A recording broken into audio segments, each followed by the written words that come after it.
Welcome to Dodgers Dogs. As part of the Dodgers Daily Network, what a great day it is to be a Dodger. No doubt about it. How about Blake Snell last night? We have talked many different times. There's more than just being a good pitcher to being an ace like Blake Snell is. You know, you have Tyler Glass now. You got Yoshinobu Yamamoto. You got Shohei Ohtani. You got Clayton Kershaw. You've got Emmett Sheehan. You got Blake Snell. And, you know, hey, the Dodgers have had good pitching. They've had good pitching all year. They had lost 2 games in a row. Call it what it is. You know, hey, the last 2 days we've been very positive on this show, and that's not an act. That's not something I'm trying to generate. That is because I've seen good things happen with this team that I think translate to postseason success. But even having said that you still have lost the last 2 games, and you needed somebody to go out there, and you needed them to not just be a good pitcher, not even just to be a great pitcher. You needed somebody to say, you know what, screw it, boys, we ain't losing tonight. I am the stopper. This crap stops with me. We've seen Yoshinobu Yamamoto do that. We've seen Clayton Kershaw do that. We have seen Tyler Glass now do that. Now we have seen Blake Snell do that. And if you remember, you know, a couple of shows ago, we talked about whenever you're a manager and you go to the mound and you talk to a guy, of course, the first question always is, hey, how you feeling? That's not really, you know, a legitimate question because, I mean, you pretty much know what you're going to get. You're going to get the canned answer. But you're trained kind of as a manager to want one of 2 types of reactions, especially in big situations like last night when Alex Vesey was halfway out and Blake Snell basically told Dave Roberts to go back to the dugout, and Dave Roberts, to his credit, put his notebook down, he put the analytics down, and he trusted the human being in front of him. You remember me talking a couple of deals there a couple of days ago, and when about the Tanner Scott deal, I felt like it was the right baseball move to walk the bases loaded, but I did not think it was the right move for the individual, the person in question. So yes, did he make the right baseball move? I think probably, but did he make the right move for the individual in front of him? I questioned that, okay? So to say that you got to give credit for the fact that last night that was a big-time moment. It was the Blake Trinan moment, and Dave Roberts threw away everything other than his trust in Blake Snell at that moment, and that was absolutely awesome. So at that point, as a pitcher, as a player, you have put that back on your shoulders, and here's the thing. With like Tanner Scott, I mentioned, Dave is continuing to put him out there. He's continuing to defend him. That is a manager defending a player. That is a manager going to bat for the player. So at that point, it's up to the player to make that manager right. So Blake Snell right then and there was asking Dave Roberts to throw away your analytics, throw away your notebook, and trust me in this situation. And the only way that that's going to happen, hey, that's one, I've seen that a million different times where a kid's like, I'm fine, coach, and you're like, yeah, I'm sure you are, but you're coming out, right? Because I'm the coach, and this is what we've seen that a million times. It doesn't always work when a pitcher wants to stay in. So here's the 2 things that you're looking for. I mentioned this on a couple of shows ago. You're looking for the guy that is so overly competitive, like he just got lucky, blah blah blah, and I'm getting ready to shove it up there. You know what? You know that you want that kind of competitive fire that you want to see, A, or B, you want to see the other guy that would be like the Oral Hershiser, who's like, you know what? They got this guy up, they got that guy on deck. I'm going to throw this pitch. I'm going to throw that pitch. Here's the plan, coach or Dave or whoever you want to. In amateurs, it's typically speaking, you call it coach. In the pros, you call them by your first name. And then here's the plan moving forward, and this is how we're going to get out of this, Dave. Okay? That's what you got from Blake Snell last night. You got that reaction, and that's why as a manager you go, okay, well, this dude has a plan. I'm going to throw him in the foxhole, and I'm going to see if he is a guy that can absolutely be trusted as far as whenever he says those things. So let's get to the Blake Snell. If I say Blake Trinan, please know I'm talking about Blake Snell. Let's get to the Blake Snell comments, and let's chew on them a little bit further. So here we go. Here's Blake Snell and his comments. I know both of them really well. I grew up playing against Kepler in the minors all the way through, so know him very well. And Castellanos, I've faced him a ton as well. So he knew the hitters very well. He knew the exact plan to get after them with. He knew exactly how he was going to attack them. And as a manager at that point, when you have a guy that's absolutely shoving like that, especially the game after people are criticizing you for not leaving your starting pitcher in. That is absolutely a 100% green light if you are a manager. Even if that would not have worked, I would have had zero problems whatsoever with the decision to leave Blake Snell in. So that was simply fantastic. And just simply to his point, okay, and to the way that Blake Snell pitched last night, the beautiful thing about what Blake Snell did, and this is how masterful and skillful he is. You know, typically speaking, we call it the Snell experience, the Blake Snell experience, because he'll walk guys. He won't be in the zone. It'll be taking forever. You always feel like you're on the edge. You feel like he's always on the edge of just kind of giving up a 3 or 4 spot because he's playing with fire. But then he always comes through for you, right? That's kind of the Blake Snell experience. Last night was the most masterful and skillful experience as far as watching Blake Snell that I have ever seen with my own eyes. And what I mean by that is, I mean that he was able to go from challenging hitters in the strike zone. You know, we talked about that with Emmett Sheehan yesterday. One of the things that really makes you trust a pitcher is when they know that they can actually throw strikes, throw the ball in the strike zone, and they trust themselves and their stuff to be good enough to actually get hitters out when they're throwing the pitch in the zone. That's one telltale sign that creates a lot of confidence in a pitcher and a manager in their pitcher. You know, another one is, so Blake Snell was able to do that. I mean, I think he threw like right at pretty close to 60% strikes with his four seam, which is the league average, which for a guy like Blake Snell with the secondaries that he has is always going to be a wildly successful night. 55%, I think, was the exact percentage of the four seam landing in the zone last night. You typically like to see that around 60%, maybe 60 to 65%. But for a guy like Blake Snell that is so talented, that's plenty good enough, okay? So what Blake Snell was able to do is he was able to go in and out between challenging hitters in the zone with his stuff and beating hitters with his strike stuff, his ball to strike stuff. And then he also had the strike to ball going. So he had both concepts. He had the ball to strike, meaning make it look like a ball landed in the zone. He had the strike to strike with the four seam to where it would be in the strike zone the entire time. And then he had the strike to ball. You notice on different occasions, the Phillies, they like to swing. I think Craig Osterberg said this the other day. It may have been Chuck. I can't remember exactly who it was. But the Phillies like to swing. Lo and behold, that's exactly what Blake Snell said about them. So he was also able to kind of intertwine his strike to ball concepts, which creates chase because you make the pitch look like a strike. It breaks out of the zone, and then you get chase off of that, which we saw the Phillies do last night.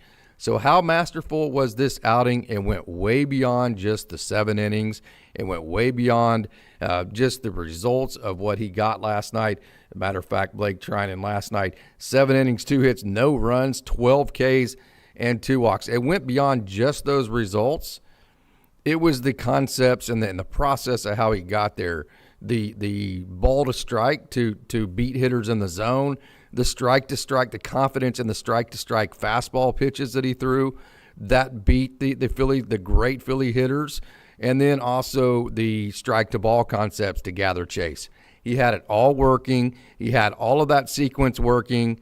And then you know who you need to give credit for really kind of mastering that game plan and calling the right pitches? Ben Rortvedt. Ben Rortvedt did another masterful job sequencing. He was the guy that kept Blake Snell going in and out from those 3 different concepts: ball to strike, strike to strike, strike to ball. And because of that, you know, they just got in a groove, and Blake Snell just continued to roll. So here's Blake Snell on the fact that, you know, as we talked about beating hitters in the zone, but then we also talked about the fact that, you know, Blake Snell knew the Phillies very well. He knew the hitters very well, and he knew that they swung a lot. So here's Blake Snell on that. They usually swing a lot, and I was going for the strikeout instead of just attacking the zone and, you know, seeing what would happen. So there's Blake Snell. Let me actually, my headphones are not actually picking that up. So let me change my head. I'm not cut over. I'm cut over right there. Let me change my headphones to a different headphone so it's actually coming into my ears and not over my loudspeakers. Let me get that done give me just a second here. Right there. That ought to work. Okay, so there's Blake Snell. He knew that the Phillies hitters swing a lot. So if he gets ahead in the count with his ball to strike to strike concepts, his strike to ball concepts, getting chased was going to work a lot because the Phillies swing a lot. Yes, and Shelley Lawrence says, great game. Ben Rortvedt is this year's Brett Honeywell. I would agree with that. But this game was no different than the first two games. The Dodgers played the exact same game. They got ahead. They hit home runs. They played great winning baseball. How about two different times this offense hit a home run? And I mentioned about a week ago that one of the big parts of the downfall to hitting home runs is that home runs can be rally killers because it's a one-man show. The pitcher gets to go back into their windup instead of being in the stretch. You feel like you kind of crop dusted all the momentum, and it's really hard to regenerate a rally after you hit a home run. Not last night. Two different times the Dodgers hit a home run, Freddy Freeman the first time, and then you came right back and generated great offense.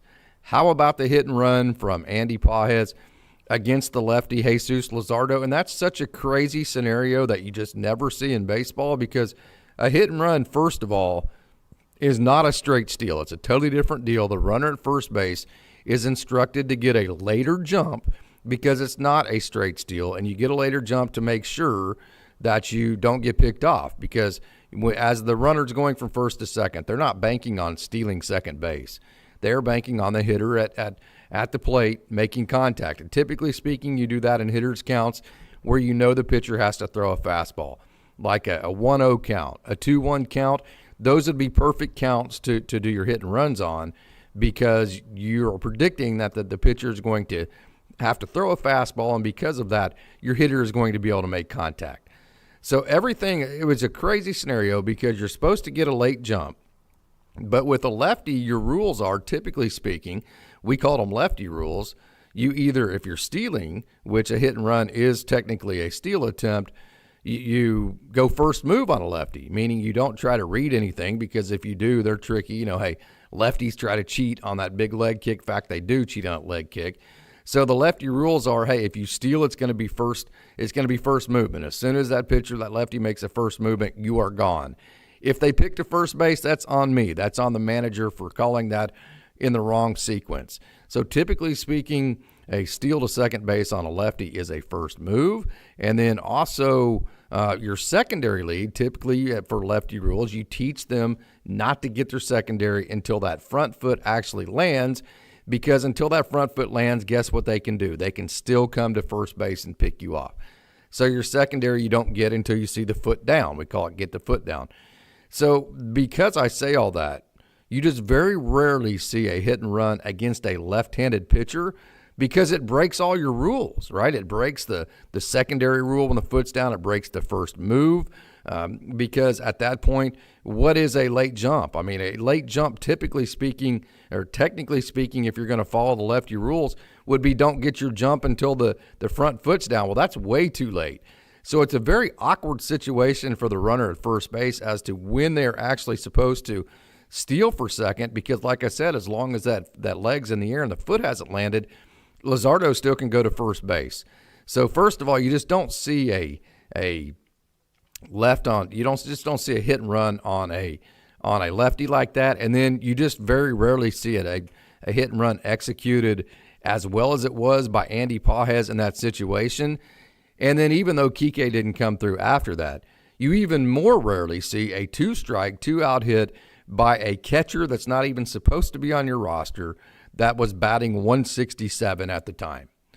Think about how all of that had to come together to create that rally, which is why teams prefer home runs, because for all that to happen, just to score one run, that was a lot of just good stuff. I mean, like 4 or 5 different things had to come together just to score that one run, right? So that was awesome. So 2 different times you generated offense after you hit a home run, which was absolutely awesome. So that was cool to see, to do that 2 different times. Shohei Ohtani hits the home run to dead center, by the way. And I know I posted a couple of weeks ago, and it seems like everybody lost their mind, that when Ohtani thinks left center to dead center, that's when he's at his best. And people are like, well, he's going to lose power.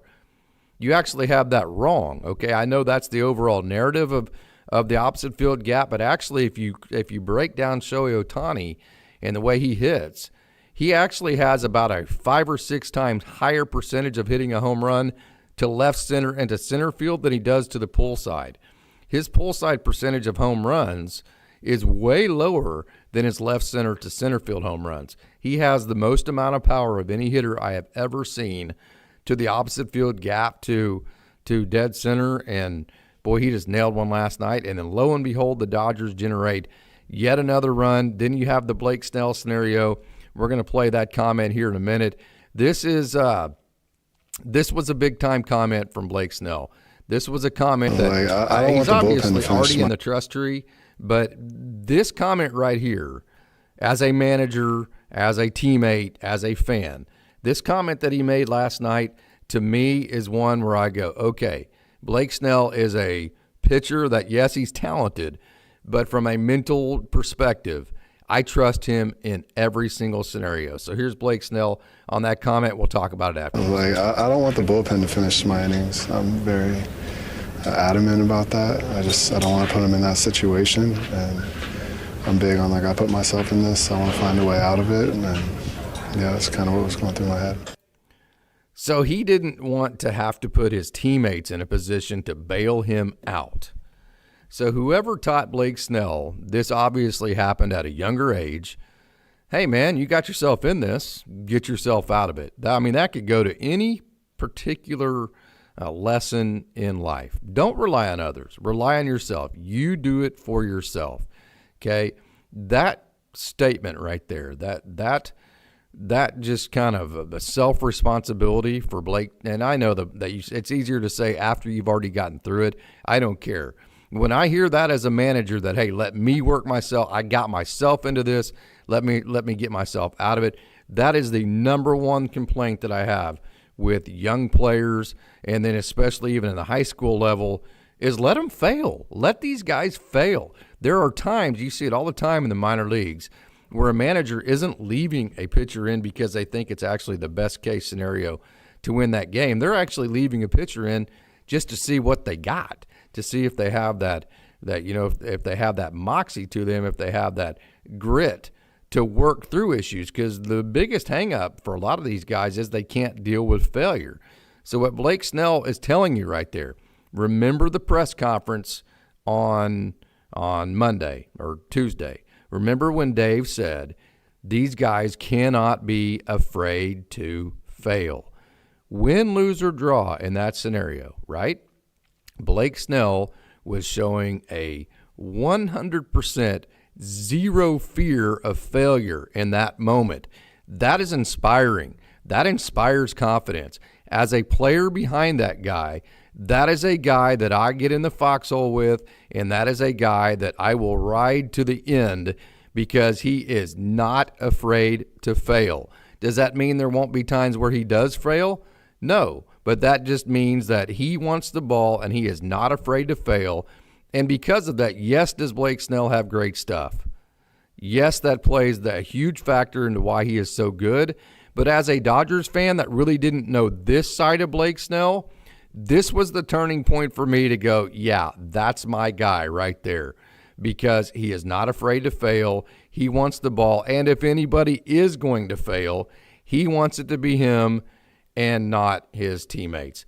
I just thought that was an absolutely awesome comment from Blake Snell. It was a game changer for me in terms of being a Dodgers fan that really knows how good his stuff has always been, but didn't know the exact human being behind Blake Snell. So I thought that was fantastic. So I wanted to play that cut. And then also just to the execution piece, here is Blake Snell on his command. The biggest thing was just command. I could command the fastball, which really set up the off speed, and then the sequencing was really good today.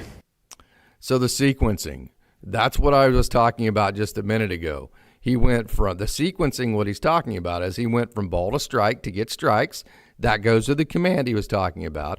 He went strike to strike with his fastball. He just mentioned that by being able to command his fastball. And then because he was able to command, he said that set up his off speeds. Well, that set up his off speeds to go from strike to ball to get the chase out of the zone, which is why he ended up with the with the 12 strikeouts and just 2 walks, and then was able to have such success. So the sequencing and all that, of course, you have to have good execution to do that. Give Ben Rortvedt a ton of credit. Ben Rortvedt, again, he was in charge of that sequencing. He was in charge of those concepts. He was in charge of knowing what was and wasn't working for Blake Snell. And he continued to put the right finger down like he has all year. So Ben Rortvedt, Dodgers Daily, digital standing ovation for another job well done last night. Not to mention the 2-out, 2-strike RBI base hit last night that really, it was that first rally after the home run from Freddy Freeman. You get the second run in there, and that really, it's a huge difference between 1 and 2. So big standing ovation of Ben Rortvedt. And then also another thing that's just so big time about Ben is that he absolutely knows his role. He knows he's not Shohei Ohtani. He knows he's not Mookie Betts. He knows he's not Freddie Freeman. He knows his job is just to figure out a way to put the ball in play and just get on base and do whatever it is he has to do to help this offense. So let's hear about that. Just trying to get back to myself. I mean, I'm not someone who's going to go hit the ball over the fence all the time like some of these guys in here. I'm batting 9-hole. I'm just trying to turn the lineup around, get on base for the big boys behind me. So here's a big part of developing the concept known as team, right? So if you want to develop a concept known as a team, okay, what you actually have to have is obviously you have your superstars like a Shohei Ohtani, you have your superstars like Mookie Betts, like Freddie Freeman, but then your role players need to know their roles, right? And they need to be okay with their roles. That's why a lot of times you see with San Diego, when you just try to compile 9 different all-star type mentalities, you get that, then they're all alpha dogs, and they end up actually competing against each other, and nobody has a role player type mentality. Even with a roster that is as expensive and as talented and as elite as the Dodgers have put together, it is so valuable to have guys that are willing to go out and play their roles. So why do we love Kike Hernandez so much? Well, first of all, obviously because he's clutch, but also one of the biggest reasons why we love Kike Hernandez so much and why we keep bringing him back and why he's just beloved by the Dodgers community is because he knows he has always been a role player. Why did we love Austin Barnes? Why did we love Chris Taylor until we realized it just got bad enough to where we had to let them go, obviously? But why were they so loved even though really in the last couple of years they haven't been very good in terms of results? It's because they knew they were a role player and they knew that what their role was supposed to be, which was kind of my frustration with Chris Taylor. If he just would have had the Ben Rortvedt approach where, hey, my job is just to get on base, just do whatever I can, get on base and turn it over to the big dogs like Shohei Ohtani. I think if Chris Taylor would have taken a chapter out of that book, I think he'd still be around. I think Chris tried to hit too many home runs. I think he tried to be a part of the reason that why the Dodgers were winning versus just trying to be play his role and then let all the big dogs do what they're supposed to do to get the Dodgers over the finish line. So I thought, just the fact that Ben Rortvedt knows his role, the fact that he has adapted to these pitchers to the speed that he has, that's all been very big time for him. And because of that, the Dodgers just they have been able to at least keep a 2-game lead on the Padres with Ben Rortvedt catching, and we heard where Will Smith isn't going to come back on the day that he's eligible on Saturday. So it's going to be a big deal to see if Ben Rortvedt can continue to play the way that he is. So last night I thought Tanner Scott got back on the horse. And, he's a guy we've talked about. Yeah, I mean, it's a massive part. Dave Roberts has stuck his neck out for, and so good for Tanner Scott, good for Dave Roberts. And let's hear a comment from Freddie Freeman on that exact situation, and we'll talk about it a little bit more after he's done with his comment here. Yeah, I mean, it's a massive part of what we're going to be able to what we're going to try and achieve in October is our bullpen. And I mean, Tanner's throwing 92-mile-an-hour sliders, 99. We're going to be okay. And that's one of our most reliable relievers. So good for them. I don't think anybody in our clubhouse is worried about it. So just really, really good 9 innings by us today. So nobody in the clubhouse is worried about it. Okay, I don't believe that. I've been in plenty of clubhouses. I know better. Like, hey man, dude, what's up with Tanner, man? We got to have the right Tanner, right? I'm not necessarily on that bandwagon. I think it's easy to say after a successful outing. I'm not trying to call him. I'm just saying that's kind of coach talk right there from Freddie. But what I want you to take out of those comments that I just played, okay, I'm going to play them one more time. Let's do this one more time. Okay, now look at Freddie right here. I'm actually going to mute this, and I want you just to watch this with no volume. Okay, I'm going to push play. Now watch his mannerisms. Okay, watch the look on his face. It's a massive part of what we're going to be able to try and what we're going to try. Okay, so right here, as he goes on, he's kind of analyzing. Now watch smile. Now watch him continue to smile. Now watch his hands work. Watch how he's very excited to talk right now. So what you're seeing out of Freddie Freeman, as even keel as Freddie Freeman is, as every day just, hey, everything, I'm going to play this one more time. Everything's the same to Freddie Freeman. He's just that cool cat, even keel kind of guy. Watch him ramp up here one more time. Watch the mannerisms of his hands. Watch the mannerisms, how he's interacting with Kirsten. And just watch his overall aura right there to Freddie Freeman. Okay? You know what you just saw right there? You saw even the most professional of all professionals, a guy that's going to be in the Hall of Fame. What you saw is a guy that is showing relief. That is relief. I don't care what you say. Even with the pot, you can continue to say positive this, positive that, but finally beating the Phillies and doing it in a way that made you look like the better team, even a guy with the amount of experience of Freddie Freeman is showing you relief in that moment. He's showing you excitement. He's showing you that, hey, this is not just another game. This is something that we are excited about, we are happy about, and I'm not afraid to smile and show that. He didn't give you the, hey, this is 1 of 162. It's the same thing as yet. No, he gave you a very authentic a very authentic interview in the terms of, if you read his mannerisms, that he was very, very, very relieved last night. So those are kind of the talking points that I wanted. I didn't think last night's game was any different than any of the first two. I still think the Dodgers are the better team than the Phillies. I think they have the better offense. I think they have the better starting pitching. And as we talked yesterday, I think as the playoffs go on and some of the starters bump down, I think they'll have the better bullpen too. So that's just kind of where I'm at.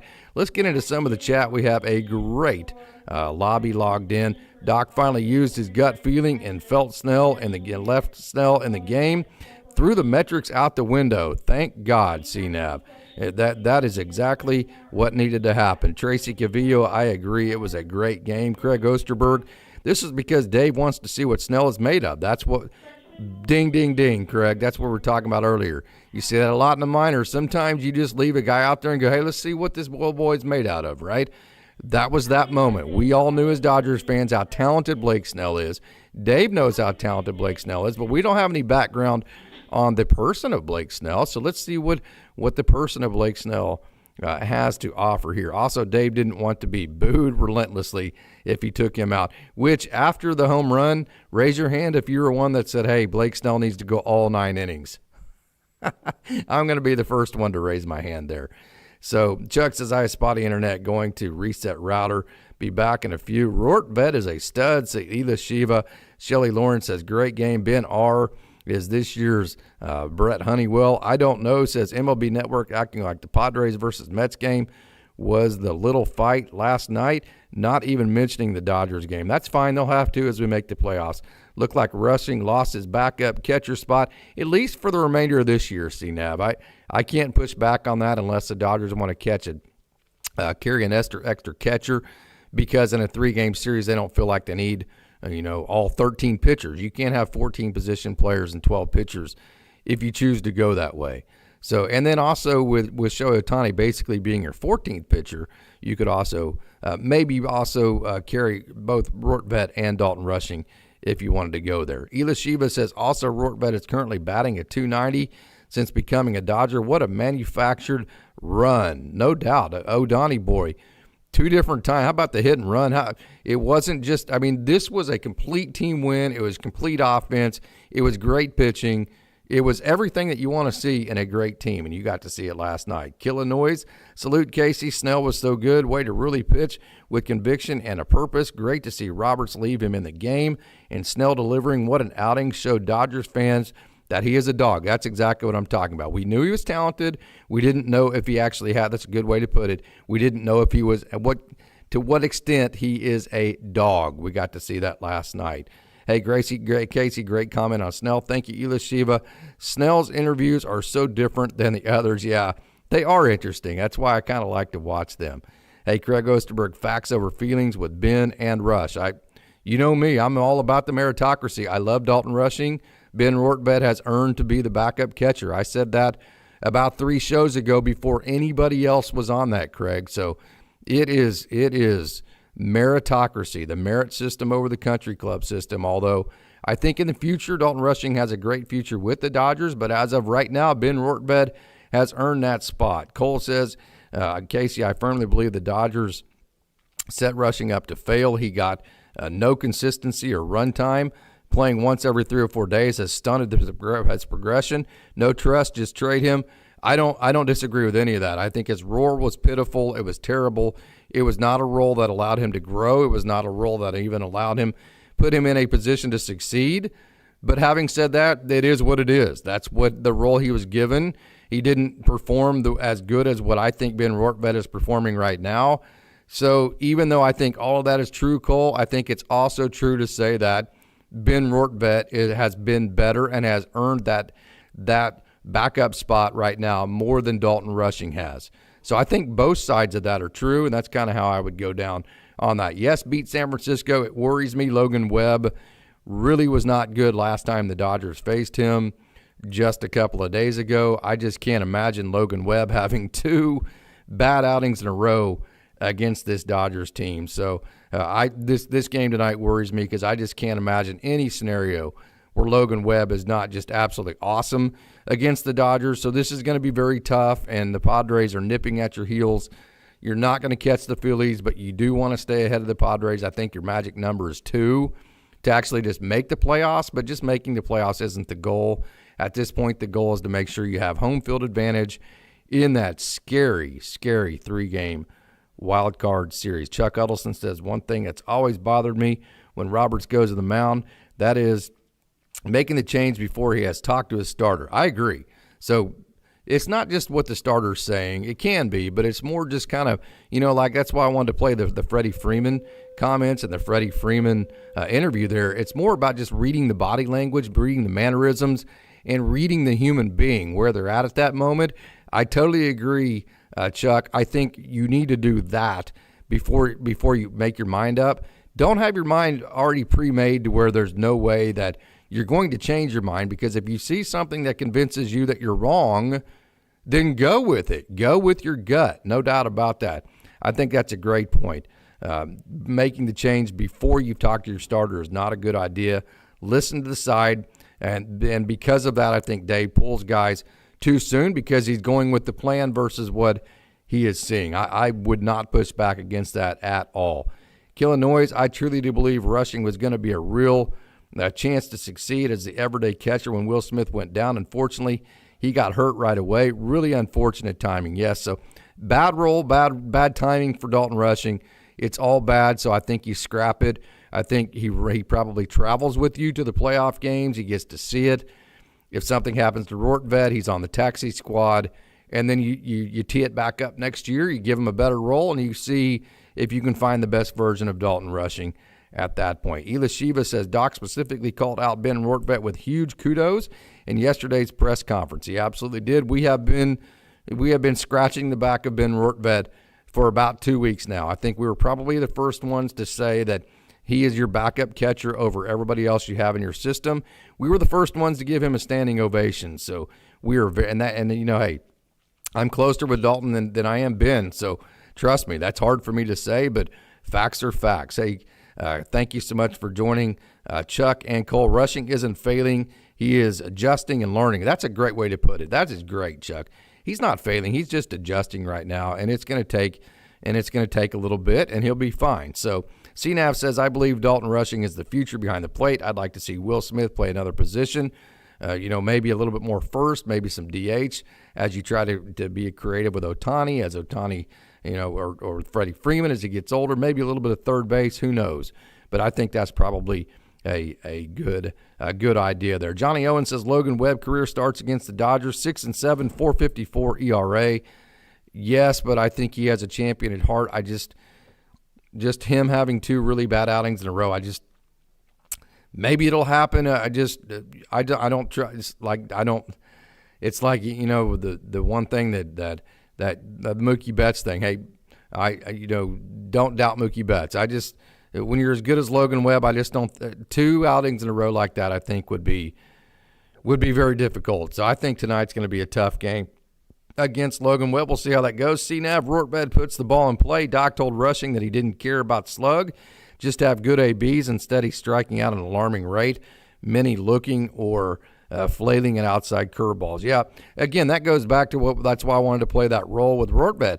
Just play your role. You're a role player. Know what your role is and play it 100%. I think that's what's one of the things that's allowed Rortbed to be so successful and allowed him to be so impressive. Alan Minerva says Casey agreed. Rortbed is the man. We have been bullish on him for a while now. That he's hitting at the pace he is, that's the cherry on top. Totally agree. James Donlin, thank you, Coach. Great podcast. Observation of General Rojas has been great. There's another one. Alex Vesia, we were on him 2 years ago when Dodgers fans used to give him just crap after crap. We were on how Alex Vesia has been elite for at least a year and a half now, before everybody else. Then also Miguel Rojas. Ila Shiva, how many times have we stuck up for Miguel Rojas on this show, in the sense that he is a great backup player, and he definitely has been that. Hey, Anthony DeSantis, thank you so much for joining. Everyone that hits on Dave for taking guys out should be applauding him today, 100%. And he says, good for Dave Roberts. That decision had a risk, but Snell made it work, staying behind the guy that everyone knocks on Dave for taking guys out too soon, 100%. CNAV says LA had that when they had Yeager and Ferguson. Ferguson played left field too, talking about the different combinations. And Chuck saying that during the offseason, Smith could move to third base, something like that, to figure out a way to get Dalton Rushing a better role and more playing time. Ela Shiva, I'm so curious to know if Rortbed will be on the postseason roster. I think absolutely he will. So, hey, I got to say this. I got to run. I want to throw in a quick show here and talk to you wonderful Dodgers dogs, because you guys are the absolute best. So that's going to have to be it for me today. Nick Frasso threw a good game last night. Kyle Funkhauser had a good outing. Esteri Ruiz had 3 hits last night. And so beyond that, that's all the minor league action there was in the system. Tulsa plays again tonight in Springfield. They are down 0-1 in that best of 3 playoff series, so they have to win tonight to keep their series or their season going. Luke Fox on the bump for the Drillers. So if you want to tune into that, that'll be 7 o'clock Central, 5 o'clock Pacific on the on the Major League app, if you have that on Roku, or the MiLB app. If you want to watch there, it'll be Luke Fox for the Drillers tonight, trying to keep their season alive. Oklahoma City continues their series with Tacoma tonight. And so 3 games in the system tonight if you want to check out some great Dodgers baseball. So until next time, which may be tomorrow morning, maybe not with Coach Holt, just keep your notifications on. We will see what time we have. So thank you to all you wonderful Dodgers dogs. You are the best. And as always, it's a great day to be a Dodger.